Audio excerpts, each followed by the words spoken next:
दो भाई आपस में झगड़ पड़े। साथ ही उनके पापा खड़े सब देख रहे थे और जोर जोर से हंसते चले जा रहे थे। अब झगड़ा किस बात पर हो रहा था? 4 बेडरूम के मकान को लेकर प्रॉपर्टी का मसला था। बाप को हंसता देखकर दोनों भाइयों से रहा नहीं गया और बोले, पापा आपको क्या हुआ? हम लड़ रहे हैं और आप हंस रहे हो। बाप ने कहा, बेटे तुम इस चक्कर में पड़े हो, मैं कल तुम्हें अनमोल खजाना दिखाऊंगा, कल चलो छुट्टी लेकर मेरे साथ। दोनों भाइयों ने छुट्टी ली और सुबह सुबह तीनों निकल पड़े। एक बस में चढ़े तो 2 ही सीट खाली थी। अब जाने वाले 3 थे। 10 घंटे का रास्ता था।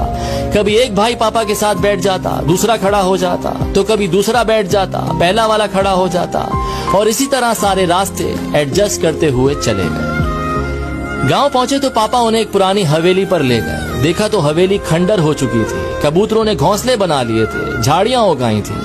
ये देखकर पापा इमोशनल हो गए, रोते चले जा रहे थे और उनसे कहते चले जा रहे थे कि देख रहे हो हवेली, इस हवेली में तुम्हारा बचपन बीता है। इस हवेली के लिए मैंने अपने बड़े भाई से लड़ाई लड़ी, एक दूसरे को मरने मारने पर उतर आए थे, जैसे कल तुम लड़ रहे थे। हवेली तो मुझे मिल गई थी, लेकिन भैया बाहर चले गए। मुझसे कहा तू ये मकान रख, रिश्ता खत्म। मैंने अपने बड़े भाई को खो दिया इस हवेली के चक्कर में, और आज ये हवेली खंडर बन चुकी है।